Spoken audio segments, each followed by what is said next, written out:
Welcome, welcome, come on in. The show's about to begin.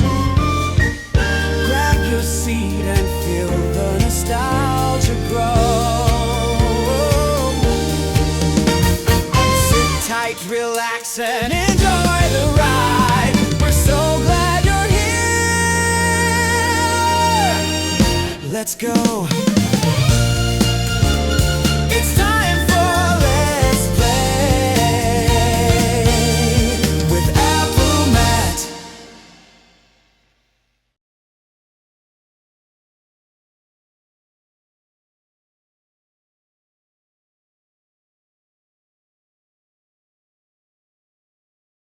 You modern wranglers think of the cowboy as the symbol of the Old West. But cowboying was a real specific job occupying just a minority of the population. That job was to move big herds of cattle from rangelands in places like Texas to auction yards like this one. The cowboy's life held more hard work and boredom than adventure. Even his independence was largely a myth. The horse he rode wasn't his own most often. It was grubstake to him temporarily by the big man. Being on the move so much, cowpokes were often lonely, and they frequently came into conflict with more settled folk like farmers. If you take a look around this corral, you'll get an idea of what really lay at the end of the long trail.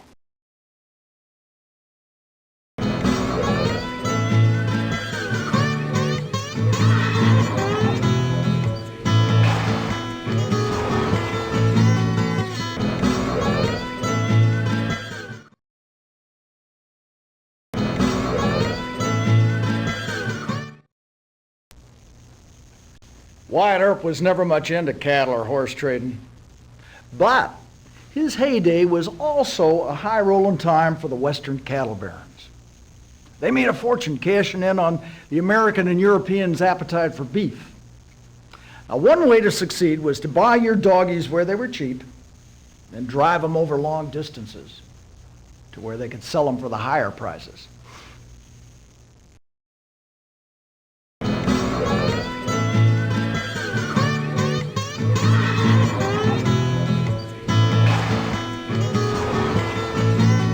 Come auction time, this corral would be filled with cattle, and the town would be equally filled with the dust, the sound, and the smell of 1,000 mooing animals. Such was the ritual in cow towns along the railroad line, where fat cattle arrived at the stockyards by the thousands. In fact, 300,000 cattle a year might pass through a busy town like Dodge City, where Wyatt worked as a lawman in the late 1870s. Cattle that sold for $10 a head in a western auction yard like this might have fetched $50 in the beef-starved eastern market. In fact, deals of $20,000 or $30,000 could be sealed by only a handshake. Of course, deals could only be made if your cattle had the proper brands, signifying that you were the proper owner. Settling disputes over questionable brands was sometimes part of the job of a lawman, like Wyatt Earp himself, who had a special dislike for cattle rustling. In fact, in Tombstone, Wyatt suspected the Clantons of stealing some cows. Heck, he disliked that so much that he killed a couple of them at the OK Corral. Now how's that for poetic justice?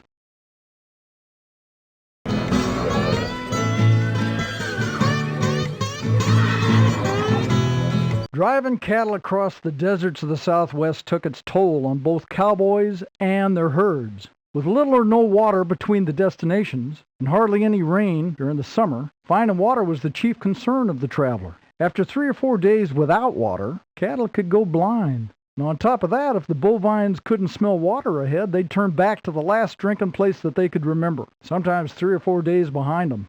If their luck was bad, they would die, leaving the coyotes and the vultures to pick their bones clean and the hot desert sun to bleach them white.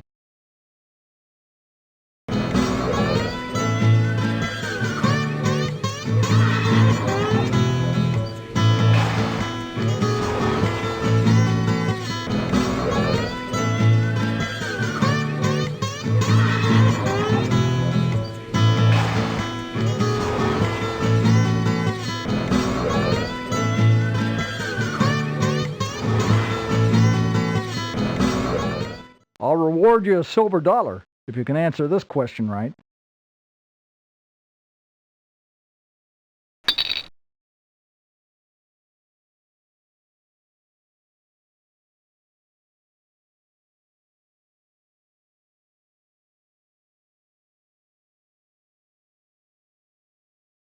From your moving pictures, you might think that learning in an old West town took place in a one-room schoolhouse. Well, you'd be right. A teacher had to educate kids of every age and grade level all at once. Also, these kids might speak many different languages at home. For trouble, teach might be paid all of about $25 a month, maybe half or just a third of what most men made. Still, Western teachers did a good job in a hard situation. During Wyatt Earp's time in Kansas, that there state was fixing to score one of the highest literacy rates in the country. Well, ain't it about time you went on back to school, partner? Come on, see what you can learn. Kids sat at these desks maybe 4 or 5 months a year, which suited them just fine, but the rest of the time the school stood pretty much empty. Some of the school marms weren't so happy about it, though. They were hard-pressed to educate the kids with so little time, and they also had to find a way to make a living during the rest of the year. In the old days, there wasn't much time for art or other frivolous subjects. In other words, sitting in front of an easel doing a sketch of a person was considered silly, much to the dismay of the more creative students. Teachers swore by the 4 R's: reading, writing, arithmetic, and recitation.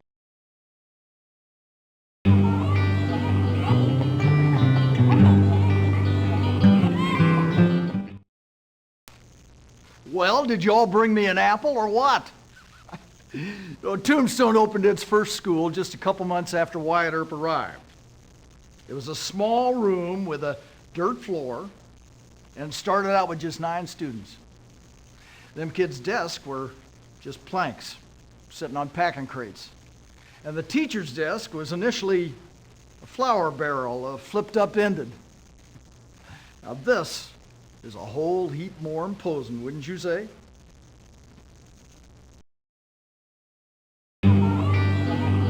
You probably recognize this fellow in the powder wig as George Washington, our country's first president. Well, in Tombstone's heyday, the president was Chester A. Arthur. What, never heard of him? In 1882, he threatened to send troops into the Arizona Territory if the local lawmen couldn't get things under control. No, it wasn't the Earps who were causing all the chaos. They'd left the state months before.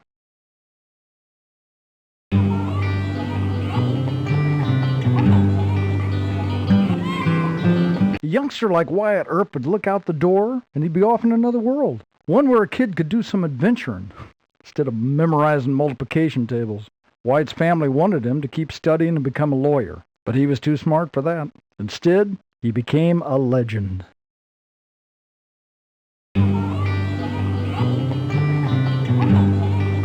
Before a school opened in a small town, kids got schooled at home with their parents. Wyatt Earp's parents felt so strong about education that they sent their 5 boys to school and taught them at home, sometimes putting them through 8 hours of learning time. No wonder old Wyatt never pursued a desk job. He'd already had enough of one like this. The older boys liked to think of themselves as men, and in a Wild West town that could mean trouble. I heard tell that in Tombstone, some boys brought their pistols along to class one day and hid them in their desks. The teacher wouldn't stand for that, so she threw the guns into the stove, forgetting to take out the bullets. That class got a pistol full of excitement that I don't suppose they ever forgot.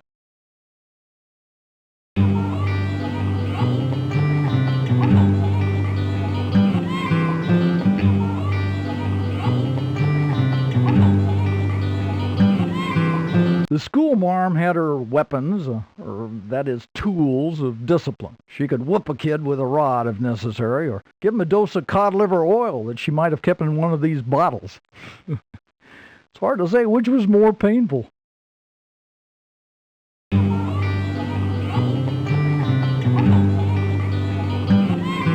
Before a school opened in a small...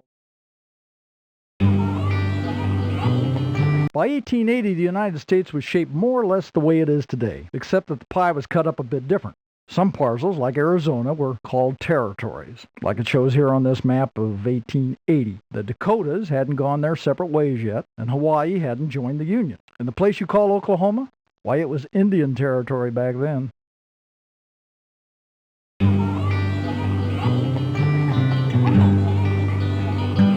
In old-time schools, desks were a bit more rustic than this one here.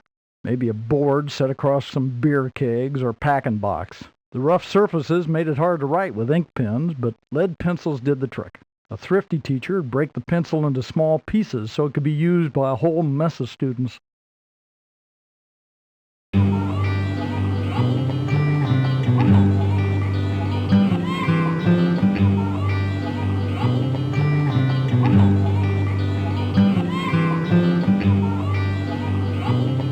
A lot of the Old West school marms were imported from back east, and some of them were as young as 15, not much older than the students.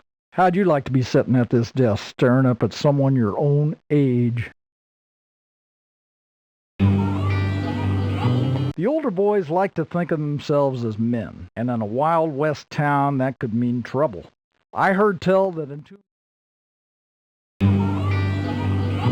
the Sioux chief, Red Cloud, asked that his tribe's children be allowed to get some schooling. The reformers obliged, but insisted that the kids come around to white men's ways. So, to take their place at a desk like this, the Indian children had to give up their language, religion, and customs and behave like other white kids. I'm afraid the arrangement ended up being just another nail in the coffin for the Native American way of life. Kids sat at these desks maybe 4 or 5 months a year.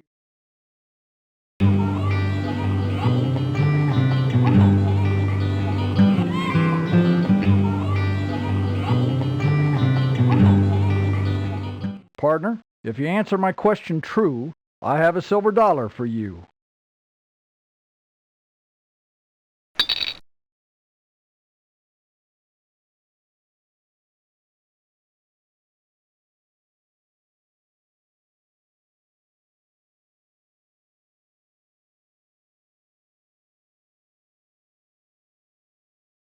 A large copper kettle called a tun stood behind this window. It was the brewer's most prized possession. In it the barley and corn was boiled with hops. Hops helped preserve the beer, which spoiled quickly during the hot southwestern summers. It also sharpened the sweet taste of the grain. People said a well-hopped beer could clear a man's sinuses if he had a cold, and open his eyes better than coffee in the morning.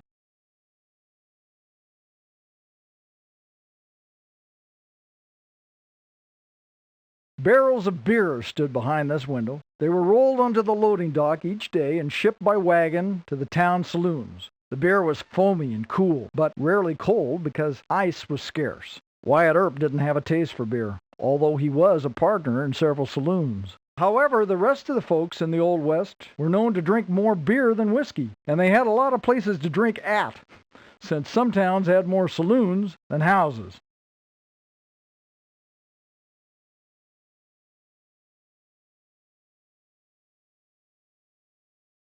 You might be surprised to find this here brewery in our little town, but truth be told, in Wyatt Earp's day, a mining camp or a cow town of just a few hundred folks often had their own suds factory.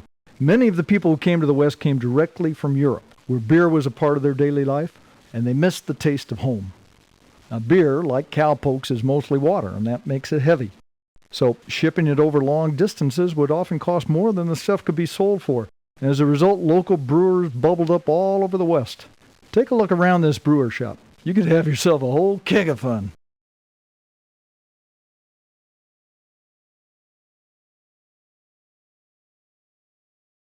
Looking in this window, a thirsty person would see the sacks of barley, corn, and hops that were waiting for the brewer to use to make beer. The grain was first soaked in water to change the starch in the grain to sugar, and then it was boiled with hops to add flavor. The brewer added yeast when the mixture was cool. Yeast fermented the sugar, and the result was alcoholic, carbonated beer.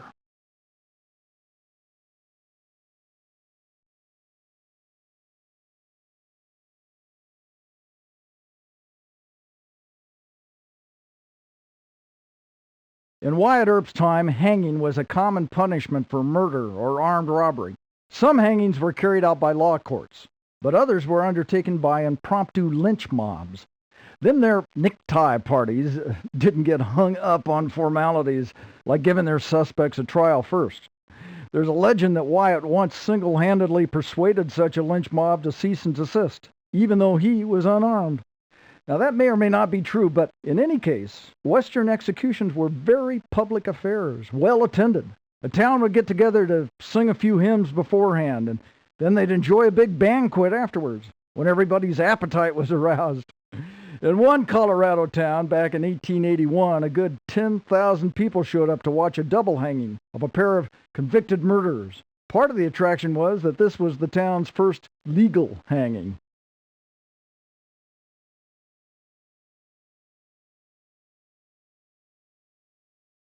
As marshal, Wyatt Earp was charged with keeping the peace, not hanging folk. For that job, there was an executioner, a specialist at hanging men. Probably the best-known hangman in the Old West was George Malden, who said casually years later, "I never hanged a man who came back to have the job done over."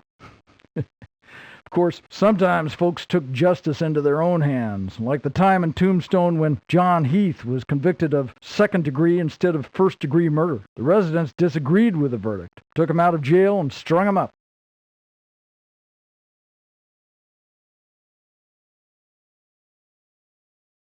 Taking a walk up a long flight of stairs to meet the short end of a rope was common punishment in the Old West for crimes like murder, armed robbery, and horse stealing. During one memorable hanging, when 5 men were executed in Tombstone after a particularly nasty crime, Dan Dowd was asked if he had any last words. He replied, "It's getting pretty hot, so you might as well go on with it." After a moment, his accomplice, Tex Howard, dryly said, "Dan, it's liable to get a whole lot hotter where we're going."